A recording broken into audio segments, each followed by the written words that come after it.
My old diesel 4x4 here has almost 600,000 kilometers and I want to make some more power out of it, but I also want to make sure that it doesn't blow up. So with the help of modern technology and some engine monitoring systems, we're going to future-proof this old four-wheel drive to make sure it doesn't go bang.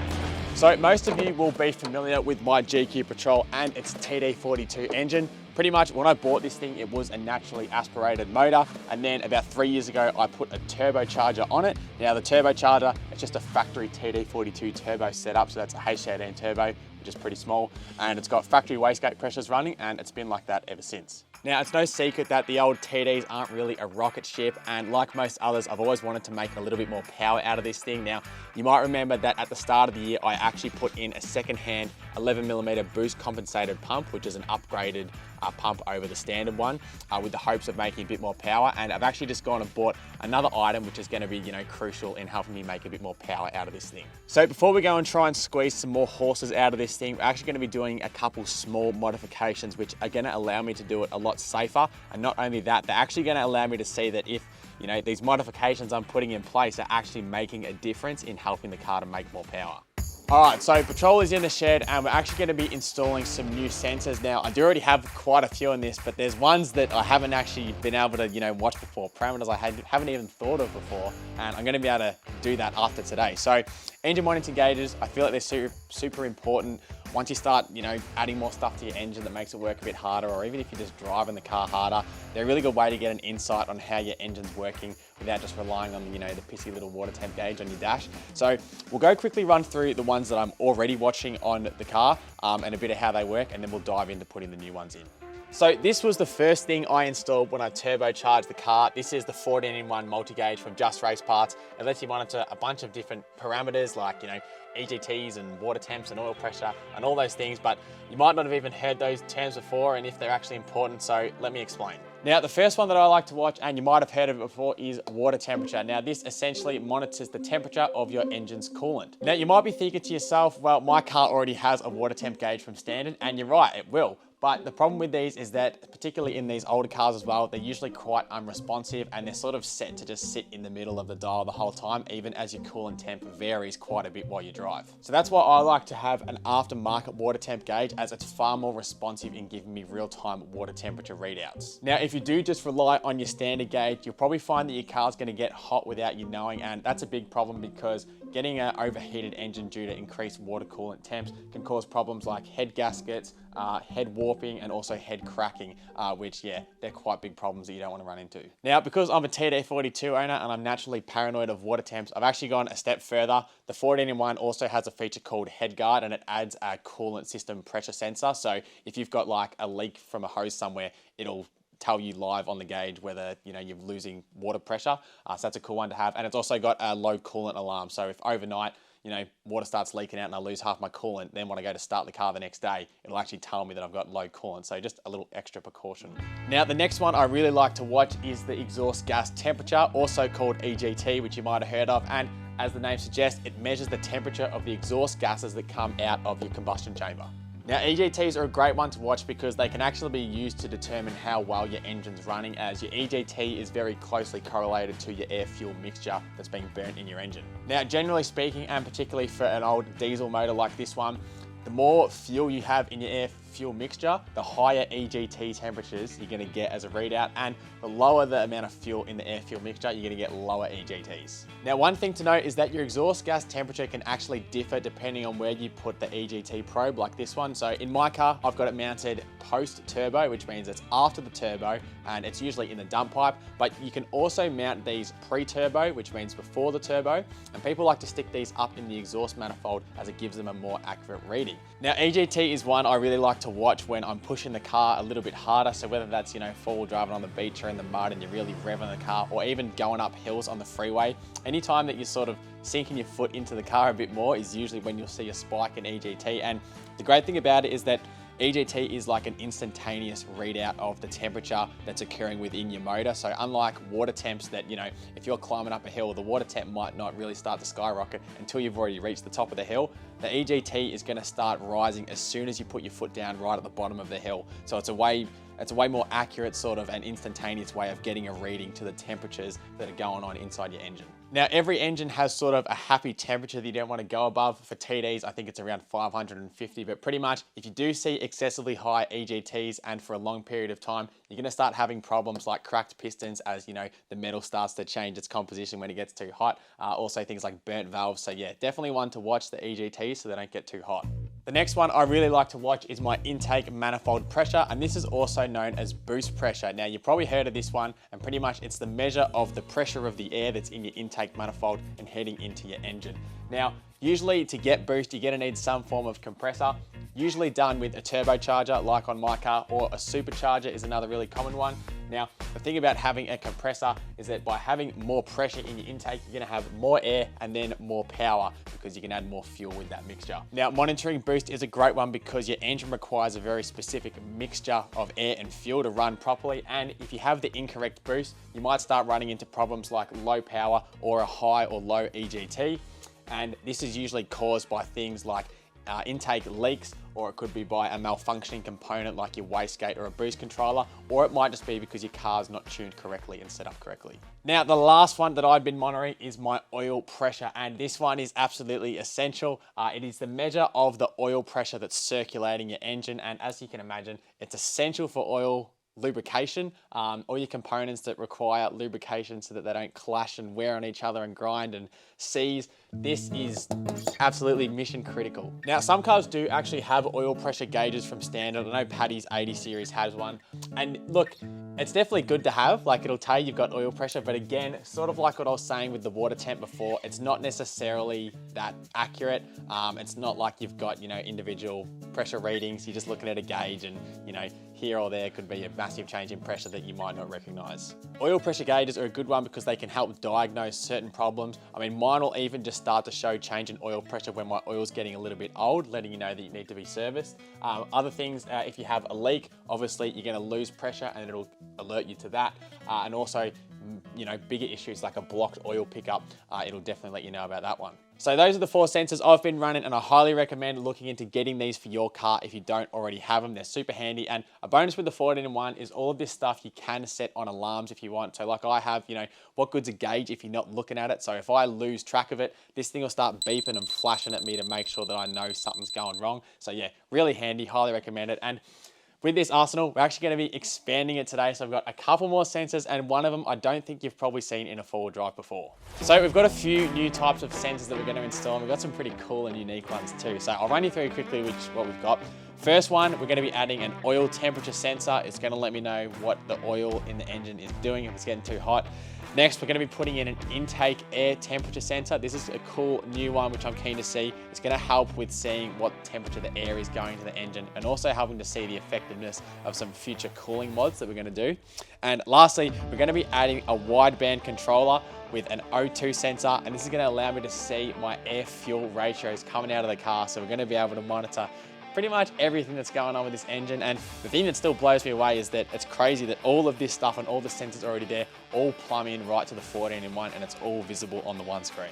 So we won't mess around any longer, and we'll go ahead and start installing some sensors. Now, as we have to mount the O2 sensor in the exhaust, it has to come out, and the first step in that is WD-40ing all those rusty bolts, and then while the exhaust is still in the car, we can mark out where we want our sensor positioned. To mount the O2 sensor, we've got to weld a bung to the exhaust, so I'm drilling out an old steel nut so we can tap it to a new thread. Next, it was out with the exhaust and prepping it so we could drill a hole in it where our O2 bung would be mounted. And after a quick grind with the flapper to prepare the surface, we're ready to weld.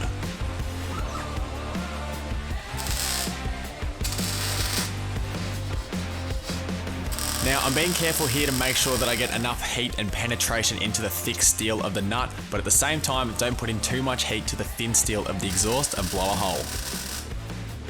All right, so we've got our bung welded in, and we're going to be able to test fit our O2 sensor. Now, in terms of where I've positioned the nut on the exhaust, you pretty much got to have it between 10 and 2, anywhere in that range, just so that this sort of tip is facing down, and if any condensation builds up in the exhaust, it'll run off the end of the sensor. You don't want it sitting on there, particularly too because these things, the way they work is they heat right up to pretty like a few hundred degrees, I think. And yeah, if you go from that, you know, cold to hot straight away, it can damage the sensor. So I've positioned mine like this so it fits in under the car, and hopefully with any luck, we should be able to get her to wind in. So with the bung for the sensor all welded in, we could give it a quick lick of paint to protect it, and then the exhaust was ready to get mounted back up under the car. And with the exhaust secured in place, we could then wind in our new O2 sensor. Next, we can wire it up, which luckily is super easy with the Spartan kit. It's pretty much all plug and play, and you only have to connect a couple wires. So we're just running some of the wiring for the Spartan controller. And now this is the actual control module for the 14-in-1, and as you can see, it has all my inputs already in here for all my various sensors. And so this is the good thing about these. You don't have to like do heaps of cabling. You just run the wire and, you know, sort of plug it in. So there's a spot specifically here that says Spartan, and yeah, this will just plug right in like so. And after a little bit of cable management and some neatening up, we're just about ready to rumble. So we've got the wideband controller all wired up, and we're just about ready to test it out and see if it works. But I just quickly want to run through why you might put something like this in your car, what it's designed to do and what it allows you to see. So this wideband controller is going to allow us to see our air-fuel ratio, and this is also known as AFR. And as the name suggests, what air-fuel ratio is, it's the ratio of the air and fuel mixture being burnt in your engine. Now, the specific wideband controller I'm using is the Spartan 3D diesel wideband by JRP, and this is designed to go straight into the 14-in-1 gauge that I have, so it's super easy, just plug and play. Now, the reason you might put this in your car is because it gives you much further increased tunability over just watching other factors like your EGT or what color the smoke is coming out of your exhaust. If you are just watching if you got black smoke coming out or if your EGT is getting too high, yeah, it's a good indicator of what might be occurring in your engine, but it's not the same as having an exact AFR reading that's telling you what mixture is being burnt inside your engine. And after all, having the correct AFR is absolutely essential for optimum efficiency. So being able to watch this AFR, we're going to be looking out for low AFRs, which means we've got a low amount of air to the amount of fuel being burnt, and this is going to be characterized by high EGTs and a lot of black smoke. And we're also going to be looking out for high AFRs where we have a lot of air and not much fuel, where we get really low EGTs and no smoke coming out of the exhaust. And in terms of what the actual diesel AFR values we're going to be looking at, well, the range is actually far wider than a petrol. Usually the petrol range is like 10 to 20 AFR, but a diesel is far wider. And so this particular Spartan wideband controller can operate within a range of 10 to 40, which is much better suited for diesels. And now a typical diesel AFR you might see is going to be somewhere in the range of low teens, like 14 or so, up to mid 20s, and that's probably ideal. But in rare circumstances, you might see it actually deviate out of this range really low or really high if you say labouring the car or revving its ring out. All right, let's give it a test, eh? See if it works. Oh yeah, the lights come on. So the controller also comes just with an LED test light, which gives us an idea of what the sensor's actually doing, and it'll flash while it's heating up and then go solid once it's good. And it's gone solid now, so I think that means we're all good.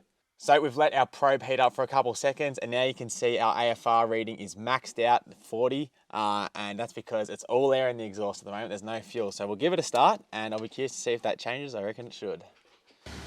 So there you go. So even then at idle, there's stuff or fuel going through the system, so we're still getting a reading of 40. And if I sink my foot into it a little bit, hopefully we'll see a change. Even when you do put your foot down at idle, like, because it's not under load, not much fuel goes through, so it's a very quick dip and then it recovers. But once we go and take it for a drive shortly, we'll be able to see that change more drastically. But for now, we'll turn it off as we've got a couple more sensors still to install, so let's do those. So the next one is another very interesting one that I'm curious to see, particularly once we start adding a few different modifications in preparation for more power, and that is intake air temperature. Now this one's gonna be pretty straightforward. There's very conveniently already a port in the intake crossover pipe, and I'm gonna take out this bung and get another one, and then just thread this in, and it'll be straight in the intake, getting our temperatures of the air going into the engine. Now this factory port is actually for an overboost relief valve, just in case you have a wastegate malfunction, it won't overboost, but we're not going to be needing that anymore as we're going to have our JRP gauge watching the boost the whole time. As for mounting the new sensor, I've simply drilled out a 1-inch brass fitting with a thread that can suit our sensor, and it'll screw right into the intake in a good position for measuring the temperature of the air going into our engine. Now, intake air temperature, also called IAT, is just the measure of the temperature that's going into your intake and into your engine, and it works the same way like EGT, how we can measure the temperature of the gases that are coming out of your engine. Now, IAT is an important one because it depicts how much air or oxygen can actually get into your engine, and that's because air temp increase correlates to an air density decrease. And when you have less density of air, you've got less oxygen in that same amount of volume, and that means you can shove in less fuel with it and ultimately make less power. Now, this issue of hot air getting into your engine can be fixed by installing an intercooler, and this cools the air after it's been compressed by your turbo or supercharger. Now, that's the reason why I'm installing this IAT temp sensor, because you might have picked up that I am planning on perhaps intercooling the Patrol when I go to make a bit more power, and I thought that it would be a great idea to put an IAT temp sensor in, because I'm going to be able to compare whether the intercooler is actually going to improve my intake temps over just having the standard crossover pipe.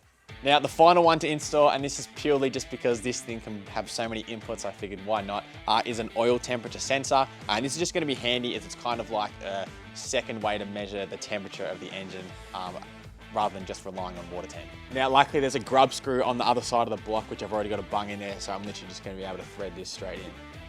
And just quickly on that last one, oil temperature measures the temperature of the oil, and this is good for a couple reasons. One, your oil temperature is pretty closely correlated to your water temp. They sort of both fluctuate together, so it's a good one for redundancy. If for whatever reason one of your sensors, is acting up, you can always double check it against the other. And second, the reason why you want to keep your oil temp in check is that prolonged high temperatures of oil will actually, degrade the oil over time, and it's kind of like what I spoke about earlier.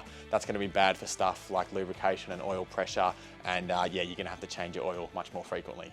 So we've got all the sensors plugged in and we're monitoring everything. This thing's like a spaceship now, but I thought I'd quickly run you through how I've got everything set up on my 14 one, because it's all customizable. So the first screen I've got set up as like just a general, this is stuff I sort of want to watch all the time, but it also contains all of my like air and fueling stuff. So we've got boost, air fuel ratio, EGT, oil pressure, intake air temperature, and water temp. So that's just everything I want to be keeping my eye on. And then on the second page, I've set up as like a more in-depth for like coolant and temperature stuff. So this is a good place where I can compare my water temp and oil temp directly. And it's also got my water pressure of my coolant system as well. So so it's good sort of couple pages, but that first page is definitely going to be my all-the-time one. Now, I was already running warnings on all of the sensors I had before, like EGT and water temp and stuff, but I've also now added it for things like the air fuel ratio, the intake air temperature, and also the oil temp. So just another, precaution. If anything starts going funky with the engine, it's literally gonna alert me straight away, so I shouldn't miss a thing. So I guess now it's time to take the car for a run, and we should be able to get some baseline figures. So we're in the Patrol and we're ready to take it for a spin. We've got everything all cammed up because we want to be able to show you guys in real time how the gauges readings are affected depending on how I'm driving the car. But we'll take it for a run down the road, and I'm really curious to see what all the readouts are going to show. We'll see how everything responds, and so let's get the car started, eh? All right, boot her up. All right. So the car is not quite fully warmed up yet, so we'll go nice and easy to begin with. As you can see there, water temp's only at 56 degrees at the minute, and I can actually check if I flick the page. Oil temp's pretty low at the moment too, so the oil hasn't really gone runny yet. That's only at 41 degrees. So we'll go easy on it for the beginning here.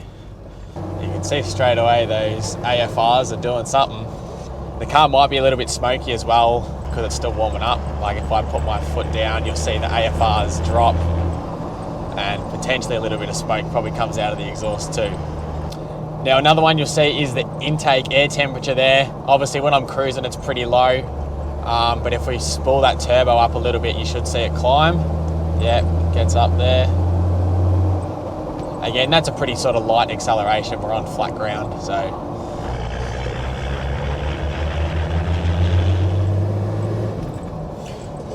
So it's pretty, so when you're off the throttle, I mean, as you'd expect, the air fuel ratio it'll be well above 40, and it's very responsive in how as soon as I put my foot down, you can see straight away it changes.